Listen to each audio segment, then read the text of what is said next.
इस वीडियो पर आप ध्यान दें। अभी आपका वेरिफिकेशन चल रहा था और एक चीज अभी आप देखेंगे कि कुछ जिलों में सीटेट 82 वालों को पास कर दिया गया, एक तरीके से उनका वेरिफिकेशन हो गया, जैसे पटना डिस्ट्रिक्ट की बात करें। लेकिन कई जिले ऐसे भी रहे जहां की डाउटफुल वाले कंडीशन में उनको डाला गया, और कुछ ऐसे जिले रहे कि जहां की डाउटफुल वाले कंडीशन में भी नहीं रखा गया, डायरेक्ट उनको बाहर कर दिया गया। अभी मेरे साथ एक अभ्यर्थी है, इधर आ जाओ बाबू। ये इनका वेरिफिकेशन सुपौल जिले में चल रहा था। ये बच्चे रिक्वेस्ट करते रह गए वहां पर डीपीओ सर से, डीओ सर से, लेकिन इनको डाउटफुल कंडीशन में भी नहीं रखा गया, बल्कि एक पहले का जो पत्र था निकला हुआ उसका हवाला करके डायरेक्ट इनको बाहर कर दिया गया। और उस जिले में लगभग सभी कैंडिडेट को डायरेक्ट बाहर ही पूरी तरीके से कर दिया गया। तो जिनका वेरिफिकेशन हो भी चुका है, जिनको डाउटफुल कंडीशन में रखा भी गया है, उम्मीद मानिए कि आगे चल करके उनके साथ परेशानी बढ़ने वाली है। तो इसलिए समय आ गया है आपको एकजुटता का परिचय देने का और आपको एकजुट होने का, क्योंकि अब आपके पास कोई भी ऑप्शन बचता हुआ नहीं दिख रहा है, बल्कि लग रहा है कि आगे चल करके सभी तमाम 82 वाले अभ्यर्थियों को दिक्कतें अब हो जानी है। इसलिए करके मेरा कहना है, तमाम छात्र जो हमसे मिलने के लिए आ रहे हैं, तो अब कोर्ट के शरण में आपको जाना ही होगा। यही अंतिम एक ऑप्शन दिख रहा है, कोर्ट के शरण में आपको जाना ही होगा। इसमें दो बातें होंगी। कोर्ट में अगर आप केस करते हैं, एक पार्टी आपको एनसीटीई को और दूसरा पार्टी आपको सीबीएसई को भी बनाना होगा साथ में, जिससे चूंकि आपको सीबीएसई 82 वाले को एक्सेप्ट करती है और डिसीजन अंततः एनसीटीई को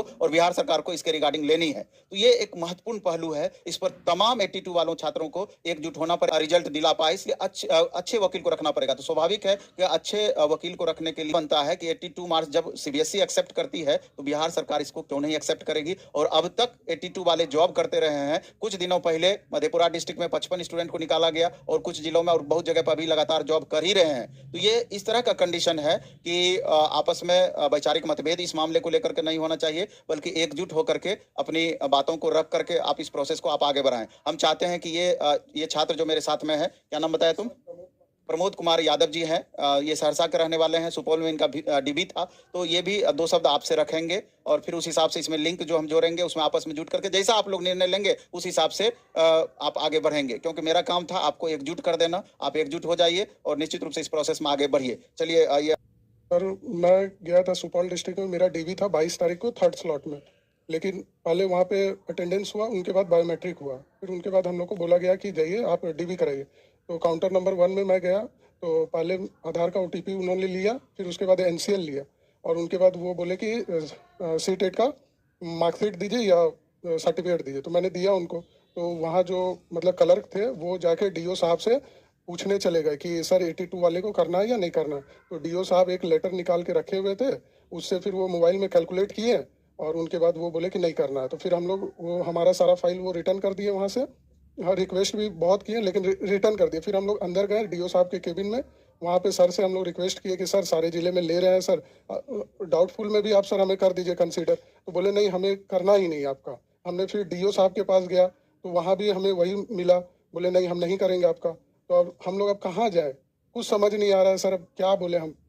मतलब इतना तैयारी करने के बाद भी आज हम लोग मतलब दर दर की ठोकर खा रहे हैं सर।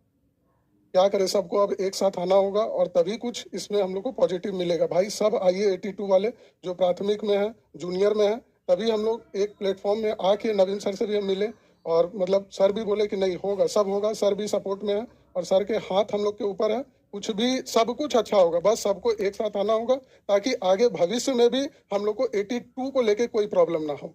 बस यही कहना है। भाई सब आइए, जिनका भी सिलेक्शन हुआ है सब आइए और इसमें साथ में मिलकर सब लड़ेंगे, जिससे कि किसी को बर्डन नहीं होगा।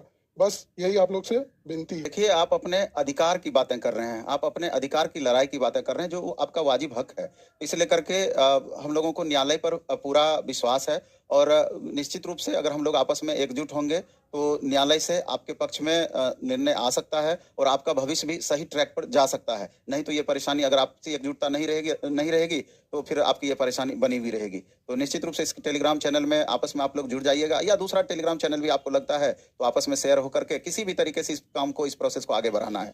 चलिए, धन्यवाद।